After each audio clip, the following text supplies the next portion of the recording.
You know how sometimes you have a brilliant idea, but when you try to explain it, the words just come out Yeah. jumbled. Uh-huh. Happens to everyone. That's where the magic of sentence structure really comes in. It's like the invisible framework holding our thoughts together and making them clear. Absolutely. So today, for you listening, we're going to take a deep dive into building really solid English sentences. Yeah, and we've got a great resource to guide us. It's a YouTube lesson that really breaks down how to put English sentences together effectively. Okay. Think of it like the essential toolkit for anyone wanting to speak and write with, more confidence and clarity. Right. So the mission today basically is to pull out the core principles from that lesson. Exactly. Give everyone a practical understanding of English sentence construction, but without getting totally lost in grammar jargon. Mm-hmm. Keep it usable. Okay, so let's start right at the beginning. What fundamentally is an English sentence? Well, in its simplest form, a sentence is just a group of words expressing a complete thought, a whole idea. A complete idea. And visually, it's got those cues. Starts with a capital letter, always ends with punctuation. Like a period. A period for a statement, yeah, or a question mark if you're asking, or maybe an exclamation point for emphasis. Right, the visual bookends for that complete thought. Now, if we strip a sentence right down, what are the absolute essentials, the non-negotiables? You really need two core parts, the subject and the verb. Okay, subject and verb. The subject is the who or the what doing the action or being described, kind of the main character. Like in she bought a new dress, she is the subject. Exactly. She is our subject there. Or in the boy kicks the ball, the subject is the boy. Okay, so the subject's doing or being something, and the verb, that's the action part. Precisely. The verb tells us what the subject is doing, or maybe its state of being. Like in the baby is sleeping, the verb is sleeping. It tells us the baby's state. So theoretically, the most basic English sentence could just be those two. Subject plus verb, that's a complete thought. That's the bedrock. Subject plus verb. Our source gives a couple of perfect, simple examples. Like what? The dog barks. Subject. The dog, verb barks, done. Simple enough? Or the sun is shining, subject, the sun, verb is shining. They seem basic, but, they're the foundation for everything else. Okay, we've got the bare bones subject, verb, but let's be honest, usually we want to add more detail, right? More context. Of course. That's where things like objects, adjectives, adverbs, that's where they come in. Let's start with objects. What's their role? The object is the receiver of the action. It's the thing the verb is acting upon. Okay. And it usually comes right after the verb. So back to the boy kicks the ball. The ball is the object. Exactly, because that's what the boy is kicking. It receives the kick. Got it. The verb's target. Okay. Now, adjectives. We use them constantly to make things more descriptive. How do they fit? Adjectives add detail to nouns. And remember, nouns can be the subject or the object. The key thing, the rule in English, is their placement.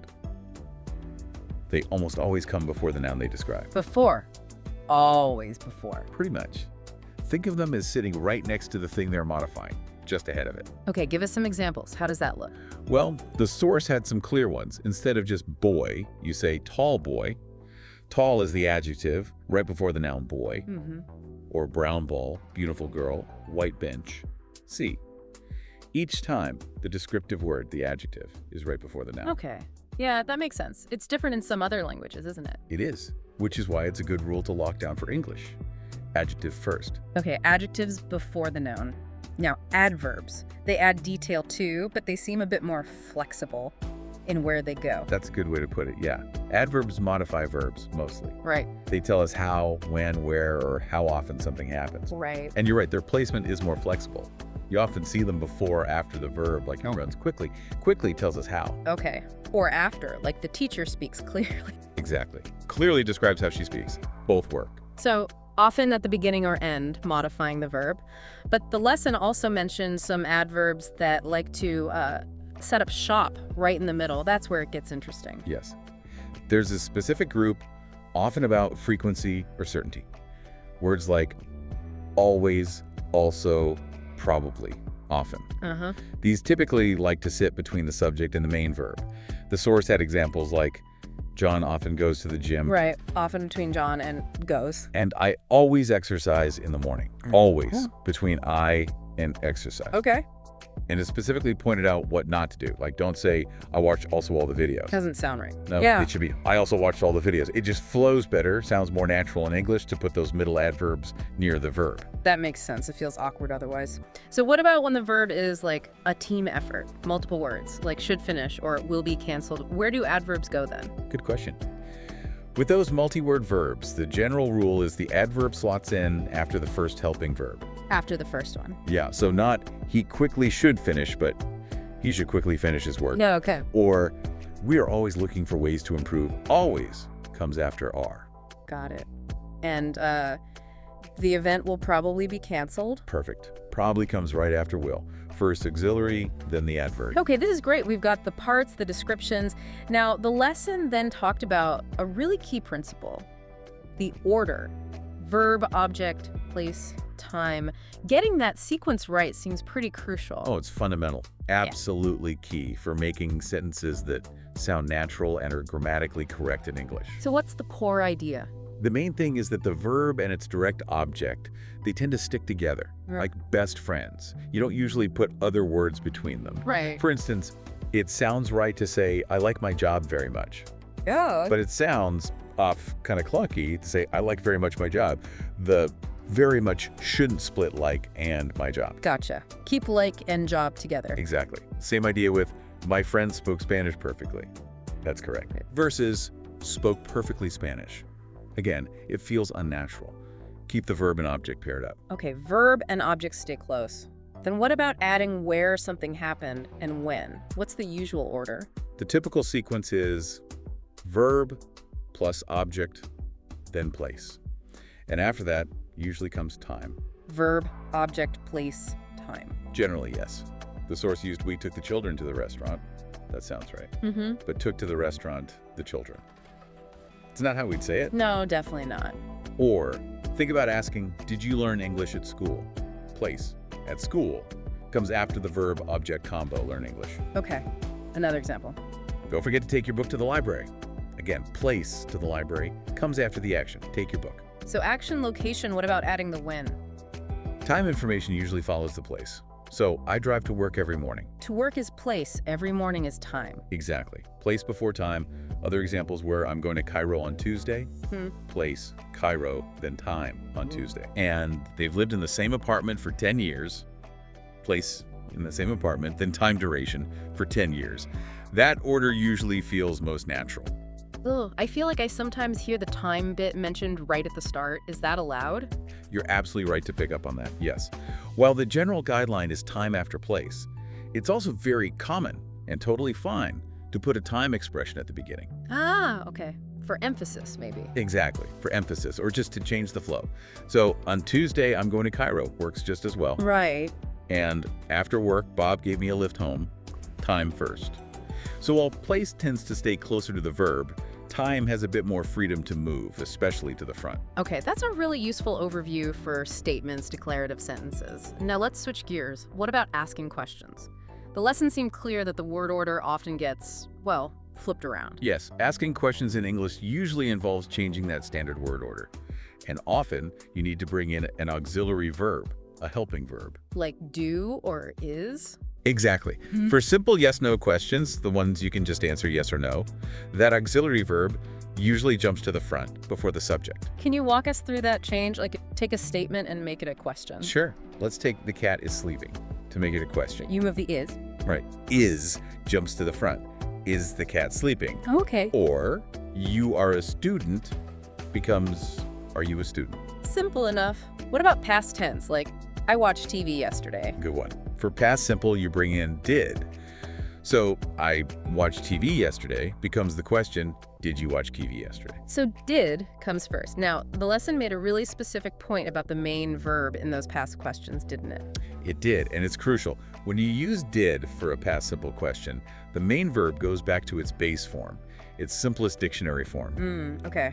So I went to college becomes... Did you go to college yesterday? Notice, went changes back to go. Right, because did already shows its past tense. Exactly. The source stressed avoiding that common mistake, saying did you went or did you watched. Yeah, that trips people up sometimes. It does. Just remember, did carries the past tense, so the main verb stays in its base form. Did you watch? Did you go? Did you see? Got it. Now, what about the what questions? Who, what, where, when, why, how? How does the structure work there? For those, the question word itself leads the way. It comes first, Okay. then comes the auxiliary verb, then the subject, and finally the base form of the main verb again. So the formula is like where word plus auxiliary plus subject plus base verb. That's the typical pattern. Yeah. Let's see that in action. Give us some examples. Sure. What do you think? The word do is the auxiliary, you is the subject, think is the base verb. Okay, follows the pattern. Another, where do you live? Word where, auxiliary do, subject you, base verb live. Makes sense. And works for others too.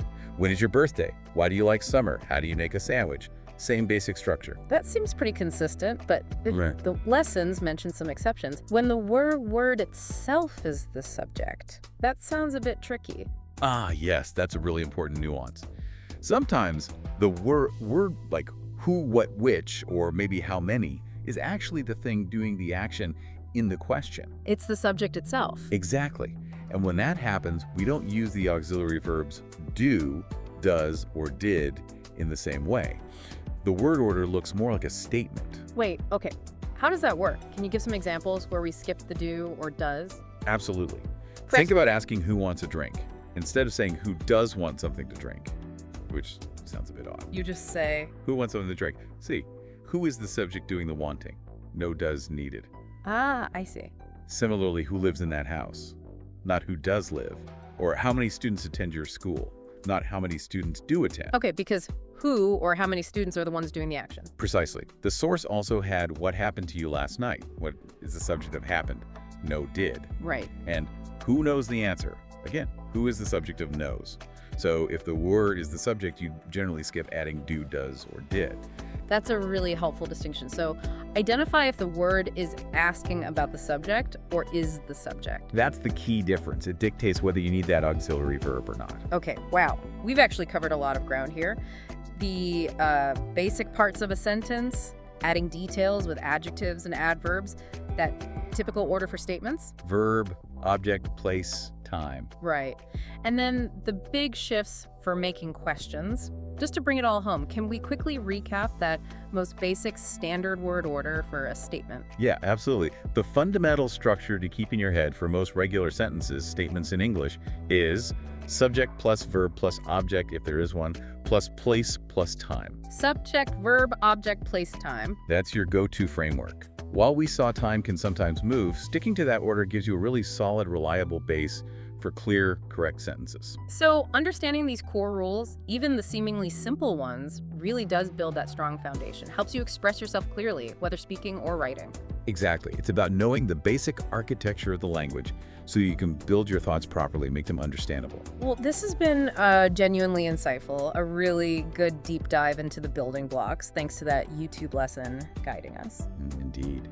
It just goes to show how important even, seemingly basic grammar is for actually communicating well. Couldn't agree more. And on that note, here's a final thought for everyone listening to maybe chew on. We've seen how these fundamental rules create meaning. So how might intentionally playing with or varying these structures subtly change the impact or the nuance of what you're trying to say?